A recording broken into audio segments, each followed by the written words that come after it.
মহাযজ্ঞ অনুষ্ঠানে আসলে আমি এই আপনাদের মাঝে এসে আমাকে দুইটা কথা বলার জন্য দেওয়ার জন্য এখানে যারা রয়েছেন আমাদের ধর্মের যে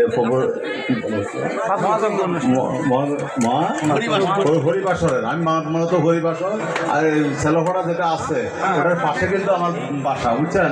আমি কিন্তু এই জন্য হরিবাসরটাকে ভালোভাবে ধারণ করে যে বুঝতে পারি। আপনাদের হরিবাসরের পাশে ছেলেফড়া যে হরিবাসরটা আছে না, আপনারা অনেকে চিনেন, ওখানে যান না আপনারা? তো ওখানে পাশে কিন্তু আমার বাসা। আর ছেলেফড়াতে তো আমাদের হিন্দু সম্প্রদায়ের লোক অনেক বেশি। বগুড়ার মধ্যে শহরের মধ্যে ছেলেফড়াটা হলো বিখ্যাত আমাদের হিন্দু সম্প্রদায়ের লোক। আর আমার বাসা হলো ওখানে। এই জন্য এখানে আপনাদের এই অনুষ্ঠানে পাশে দিয়ে যাচ্ছিলাম। আমাদের আজকে আমাদের যে ক্যান্ডিডেট আমাদের নেতা তারেক রহমান, যাকে আপনাদের আগামী দিনে এখানে আপনাদের জনপ্রতিনিধির জন্য দিয়েছেন ধানের শীষ প্রতীক দিয়ে। আমাদের মোহিত ভাই এখানে এসেছেন, আপনাদের সামনে কথা বলেছেন, আপনাদের সামনে একত্রিত হয়েছেন। এই জন্য আমি ব্যক্তিগতভাবে তাকে ধন্যবাদ জানাচ্ছি এবং আমাদের নেতৃবৃন্দ এবং আমাদের হিন্দু সম্প্রদায়ের যে নেতৃবৃন্দরা রয়েছেন সবাইকে আমি আমাদের বগুড়া জেলা যুব দলের পক্ষ থেকে ধন্যবাদ জানাচ্ছি।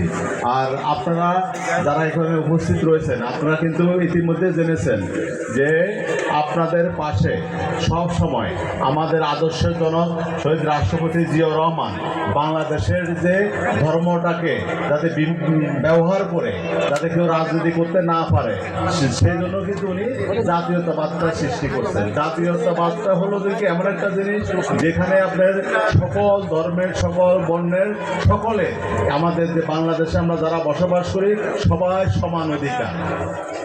একজন ব্যক্তি যদি একটা ধর্মের যদি এই দেশে আমাদের দেশে যদি একজন ব্যক্তি থাকে, ধরেন 5 জন লোক আছে একটা ধর্মের, যে কোনো ধর্মের একটা 5 জন লোক আছে, তার যে অধিকার আর যারা এই 18 কোটি মানুষের মধ্যে আর বাকিটা যদি সবাই যদি এক ধর্মের হয় অধিকার কিন্তু ওই 5 জনের যা থাকবে আর বাকি সবারও কিন্তু একই থাকবে। এইটাকে ভিত্তি করে জাতীয়তাবাদটা সৃষ্টি করছেন জিয়াউর রহমান।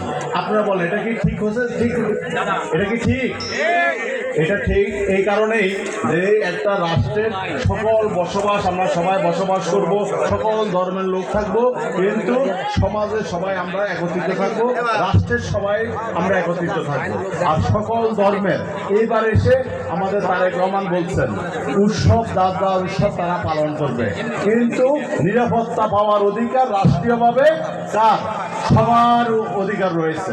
এই জন্য নিরাপত্তাটা রাষ্ট্রকে দিতে হবে, সকল ধর্মকে সকল মানুষকেই নিরাপত্তা দিতে হবে রাষ্ট্রকে।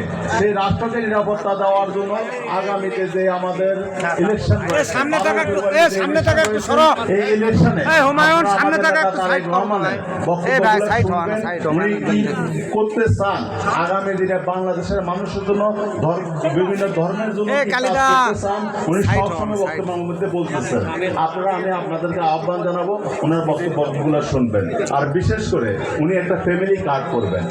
প্রত্যেকটা পরিবারের ফ্যামিলিতে একটা মহিলা কর্তৃ থাকে, আছে না? আপনাদের পরিবারের সবাই তো আমাদের মহিলা একজন থাকে, মা হোক পিসি হোক যাই হোক একজন আর মহিলা মুরব্বী যাই থাকে তার কাজের জন্য একটা মহিলা কার্ড এই ফ্যামিলি কার্ড দিবেন। এই ফ্যামিলি কার্ড দিয়ে আপনারা পাবেন কি প্রতি মাসে এটা সম্ভাব্য আমাদের এখন যেটা ধরা হয়েছে সেটা হলো যে 2500 থেকে 3000 টাকা হয়তো বা টাকার অঙ্ক আপনার এই কার্ডে প্রতি মাসের 5 তারিখের মধ্যে অটোমেটিক ঢুকে যাবে। আর না হলে ওই পরিমাণের ওই এলাকায় একটা দোকান থাকবে, সেই দোকানের থেকে আপনার ওই কার্ড দিয়ে আপনি বাজার করতে পারবেন। আর যদি মনে করেন আমি বাজার করবো না, এই টাকাটা আমি সঞ্চয় করবো, আমার ছেলে মেয়ের আমি লেখাপড়ার পিছনে খরচ করবো। আর ওনার এটা উনি কিন্তু একটা পরিসংখ্যান করছেন, এই টাকাটা উনি দেখা যাচ্ছে পরিসংখ্যানে জরিপে দেখা গেছে এই টাকাটা ছেলেদের নামে দেয় না। এই জন্যই যদি ধরেন আপনাদের স্বামী বা আপনাদের ভাই বা যাদের নামে যে ওরা এই টাকাটা নিয়ে যায় সাদ ওখানে উড়ে দিবে, খাওয়া শেষ করে দিবে, বন্ধু বান্ধব নিয়ে শেষ করে দিবে। কিন্তু মহিলাদের হাতে টাকাটা থাকলে এটা কিন্তু নিরাপদ থাকবে, এটা কিন্তু খরচ হবে চিকিৎসা খাতে অথবা পড়ালেখার সন্তানদের পড়ালেখার খাতে খরচ হবে। এই জন্যই উনি এটা সিদ্ধান্ত নিয়েছেন যেটা আমরা মহিলা কর্তৃর হাতে নামেই এই কার্ডটা আমরা ব্যবস্থা করব। যেমন আবার ধরেন আপনাদের আমাদের স্বাস্থ্য খাতে একটা ব্যবস্থা নিয়েছেন উনি শর্টে, যেটা ইনশাল্লাহ আমরা আশা করতেছি 3 মাসের মধ্যে আমরা এই সুবিধাটা পাবো। সেটা কি আপনি ধরেন এখান থেকে আপনারা শহীদ জিয়া রহমান মেডিকেল কলেজে যাবেন, সেখানে যদি আপনি দেখবেন MRI একটা টেস্ট করবেন, এমআরআই টেস্টের ওখানে একটা বন্ধ, তাহলে আমরা তো কোথাও যেতে হয় পপুলার অথবা ল্যাবরেটরি, আরেকটা যাইতে হয় না, গেলে ওখানে মোটা অঙ্কের টাকা, একটা আপনার সিটি স্ক্যান করতে গেলে আমাদের 8-10 হাজার টাকা চলে আসে, যেটা আমরা বহন করতে পারি না, সাধারণগুলো পারে না। তো উনি এখানে ব্যবস্থা নিচ্ছেন, যদি শহীদ জিয়া রহমান মেডিকেল কলেজে যদি এমআরআইটা না হয়, একটা বড় টেস্ট যদি না হয়, সেটা পপুলার বা ল্যাবরেটরি যারা আছে বা ইবনে সিনা আছে তাদের সাথে সরকারিভাবে একটা কন্ট্রাক্ট হবে। ওই কন্ট্রাক্টে এই রোগীগুলো যেখানে এখান থেকে টেস্টটা পাবে না, সেটা ওখান থেকে করতে পারবে, করলে সেটা আপনারা টাকা দিতে হবে না, আমাদের কাউকে টাকা দিতে হবে না, সেটা সরকারি বহন করবে। ওই প্রতিষ্ঠানকে কতগুলো টাকা, কতগুলো ওরা টেস্ট করলো সারা এক মাসে, সেই টাকাটা সরকারিভাবে পাবে, সেটা আর জনগণকে দিতে হবে না, আপনাদেরকে দিতে হবে না। এই যে ব্যবস্থাগুলো, শিক্ষা ব্যবস্থার ব্যাপারে উনি কিছু ইয়ে নিয়েছেন, যে ছাত্রদেরকে কীভাবে প্রশিক্ষণ দিবেন আর কীভাবে কর্মজীবী করা যায়। যেমন হেলথ কেয়ার 1 লাখ, প্রথম পর্যায়ে 1 লাখ নারীদেরকে নিয়োগ দেওয়া হবে, যে এটা সম্পূর্ণ নারীর 1 কোটি নিয়োগ হবে, সেটা সম্পূর্ণ নারীদেরকে এখানে গুরুত্ব দেওয়া হবে। প্রাইমারি এবং হেলথ কেয়ারে প্রত্যেকটা জায়গাতে নারীরা এখানে এই কর্মগুলোতে ঢুকতে পারবে, সেটা আমরা আশা করতেছি প্রথম 1 বছরে এটা সম্পূর্ণ হয়ে যাবে। তাহলে এই ছোটো ছোটো যে ব্যবস্থাগুলো, এগুলো কিন্তু আজকে ভোটের মাঠে যারা এসেছেন তারা কিন্তু এই ব্যবস্থাটা নিচ্ছে না।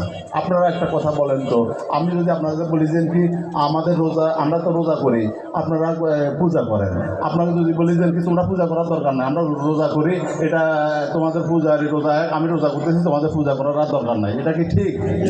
দেখেন আজকে একটা ধর্মের লোক ভোট চাইছে, যারা আমি সরাসরি বলি জামাতের নেতারা, এটাও আপনারা অনলাইনে বা মিডিয়াতে গেলে